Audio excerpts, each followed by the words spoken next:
नमस्कार दोस्तों, स्वागत है मेरे YouTube चैनल हिंदी वितान पर।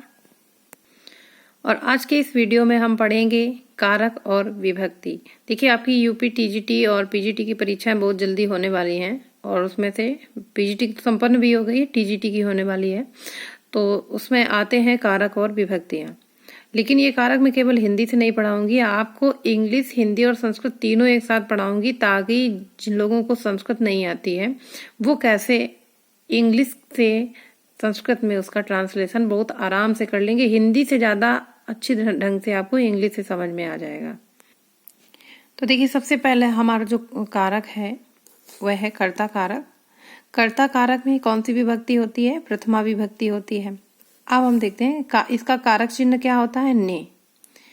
हिंदी में इसका कारक चिन्ह ने होता है। अब सबसे पहले बात तो ये इसको देख लेते हैं कि कैसे हम इसका यूज करते हैं। ये साधारण नाप तौल में लिंग और वचन आदि में कर्ता कारक का प्रयोग किया जाता है। जैसे उदाहरण हम देते हैं कि रामः गच्छति, राम जाता है, रामः गच्छति, वह जाता है, सः गच्छति। अब पहले हम इसमें ये देखेंगे कि यहाँ पर रामः क्यों आया, रामेण क्यों नहीं आया, रामाय क्यों नहीं आया, और गच्छति ही क्यों नहीं आया, मतलब गच्छति ही क्यों आया, गच्छन्ति क्यों नहीं आया, गच्छथ क्यों नहीं आया। तो ये चीज हम पहले आपको समझाते हैं। देखिए, आप देख रहे हैं राम के रूप। तो यहाँ पर राम के जो रूप दिए जाते हैं, किसी का भी शब्द रूप जो दिया जाता है तो उसमें पहला होता है कर्ता, कर्म, करण। यहाँ तो नीचे कारक दिए रहते हैं और जो ऊपर होता है एक वचन, द्विवचन और बहुवचन। हमने बोला कि राम जाता है, तो राम क्या है? साधारण सा वाक्य है, राम जाता है। तो राम एक वचन है एक, तो क्योंकि राम अकेला है तो यहाँ पर राम।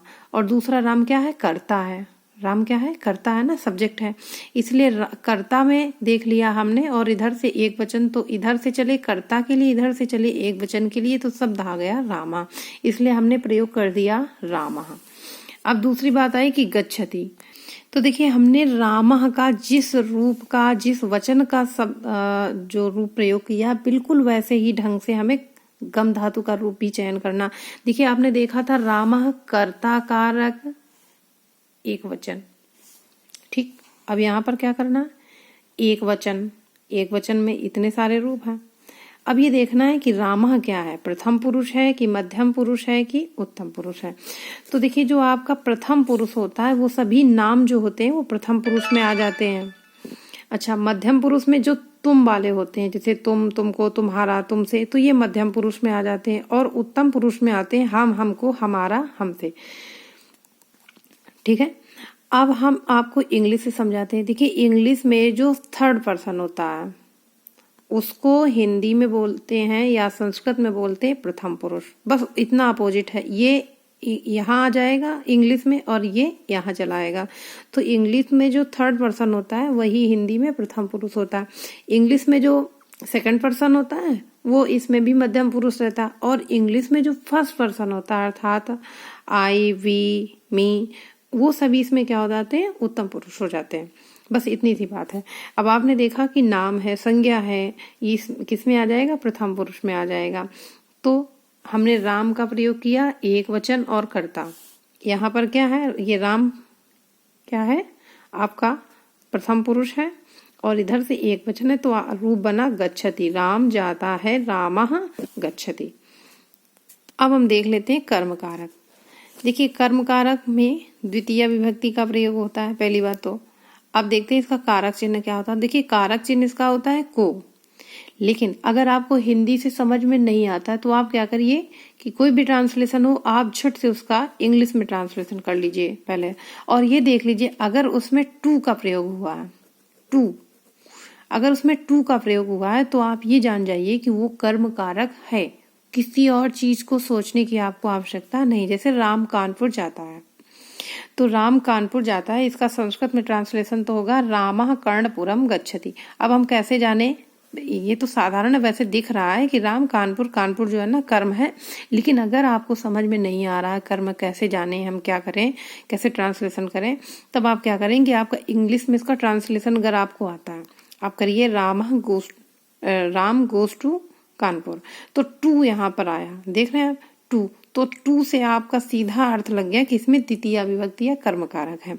अब टू किसके पहले लगा, कानपुर के पहले। तो क्या करना, कानपुर में आपको द्वितीय विभक्ति या कर्मकारक का प्रयोग कर देना। तो रामा कर्णपुरम गच्छति, कर्णपुरम में यहाँ पर द्वितीय विभक्ति का प्रयोग हो गया। अच्छा, तीसरा है हमारा करण कारक। करण कारक में क्या है, तृतीय विभक्ति का प्रयोग होता है। इसका कारक चिन्ह क्या है, से या फिर के द्वारा। और इंग्लिश में अगर हम देखेंगे तो बाई और विथ। अगर आपको हिंदी में समझ में नहीं आता है, हम पहले भी बता चुके हैं, अगर आपको हिंदी से समझ में नहीं आ रहा है तो आप क्या करेंगे, आप इंग्लिश से देख लीजिए और इंग्लिश से आपको ज्यादा ढंग से समझ में आ जाएगी। जैसे राम पेन से लिखता है, राम पेन से लिखता है, तो इसका पहले आप इंग्लिश में translation, Ram writes by pen, या इसमें कई बार विथ पेन भी लग जाता है। तो अगर विथ या बाई लगा है तो इसमें आप समझ भी गए कि ये करण कारक या तृतीय विभक्ति है। अब हम क्या करेंगे कि तृतीय विभक्ति कर देंगे। पेन के पहले बाई लगा है ना, या विद लगा है, जो भी लगाया आपने, तो क्या करेंगे, हम उसी में तृतीय विभक्ति का प्रयोग कर देंगे। यहाँ पर है कलम, तो कलम में हमने तृतीय विभक्ति का प्रयोग कर दिया और हो गया रामा कलमेन लिखति। दूसरा है हमारा राम लक्ष्मण के साथ जाते हैं। तो देखिए राम, इसमें क्या है, राम गोज विथ लक्ष्मण। हमने बताया था ना बाई और विथ लगा हुआ है यहाँ पर। तो रामः लक्ष्मणेन सह गच्छति। विथ की स्पेलिंग जो संस्कृत में बनेगी इंग्लिश, वो संस्कृत जो बनेगी वो होगी सह। तो रामः लक्ष्मणेन सह गच्छति। अगला कारक है हमारा संप्रदान कारक, चतुर्थी विभक्ति। इसका कारक चिन्ह है के लिए, संस्कृत में, हिंदी में। लेकिन अगर आपको समझ में नहीं आता आप कैसे ट्रांसलेशन करें और कैसे जाने कि इसमें कौन सा कारक है, तो आप सबसे पहले देखेंगे कि आपने जो ट्रांसलेशन किया उसका आप इंग्लिश में ट्रांसलेशन कीजिए और देखिए क्या उसमें फाड़ लगा हुआ है। अगर फाड़ लगा हुआ है तो वह संप्रदान कारक या चतुर्थी विभक्ति हो जाएगा। जैसे पिता पुत्र के लिए पुस्तक लाता है, तो इसकी संस्कृत तो बनेगी पिता, क्योंकि चतुर्थी है ना, के लिए। पुत्राय, पुत्र के लिए ला रहा, पुस्तकम नयति, लाता है। लेकिन आप अगर समझ ही नहीं पा रहे कि इसमें विभक्ति कौन सी होगी, तब आप क्या करेंगे, सबसे पहले पिता पुत्र के लिए पुस्तक लाता है का इंग्लिश ट्रांसलेशन करेंगे, father brings book for his son. तो फॉर, ये फॉर का प्रयोग आपने किया। इस फॉर को क्या करेंगे, हम जान जाएंगे कि यहाँ पर संप्रदान कारक या चतुर्थी विभक्ति है, और फिर हम उसमें चतुर्थी विभक्ति का प्रयोग कर देंगे, जैसे पुत्राय। अगला है हमारा अपादान कारक, पंचमी विभक्ति। अब देखिए कारक चिन्ह है से। अब आपने देखा से का प्रयोग हमने तृतीय विभक्ति करण कारक में भी किया था, उसका भी कारक चिन्ह से था। लेकिन वहां से का जो अर्थ होता था वो किसी मतलब द्वारा के साथ में होता, जैसे वह पेन से लिखता है अर्थात पेन के द्वारा लिखता है। लेकिन यहाँ से का अर्थ है अलग होने में, अलग हट जाने में, ठीक है। या फिर इंग्लिश में हम कैसे जानेंगे, फ्रॉम। अगर फ्रॉम लिखा है तो हमारा अपादान कारक है। जैसे वृक्ष से पत्ता गिरता है, हम सबसे पहले इसका इंग्लिश ट्रांसलेशन करेंगे। वृक्ष से पत्ता गिरता है तो leaf falls from tree, leaf falls from tree. तो यहाँ पर देख रहा है फ्रॉम लगा हुआ, तो फ्रॉम से हमें ये समझ में आ जाएगा भाई यहाँ पर तो अपादान कारक या पंचमी विभक्ति का ही प्रयोग है। अब हम कर देंगे, फ्रॉम किसके पहले लगा है, ट्री के पहले, तो हमें ट्री में ही अर्थात वृक्ष में ही पंचमी विभक्ति का प्रयोग करना। तो हमारा हो गया वृक्षात पत्रम पतति। नेक्स्ट है संबंध कारक या षष्ठी विभक्ति। तो इसका कारक चिन्ह क्या है, का, की, के। लेकिन अगर इंग्लिश में देखना है तो उसमें एस लगा होगा, जैसे राम्स, जैसे राम की तो राम्स लिखा हुआ। इसमें एक और भी महत्वपूर्ण बात यह है कि जब इसका ट्रांसलेशन संस्कृत में करते हैं तो उसमें भी एस लगता है। जैसे इसका जब ट्रांसलेशन होगा षष्ठी विभक्ति में राम का रूप बनाएंगे तो रामस्य होगा, रामस्य।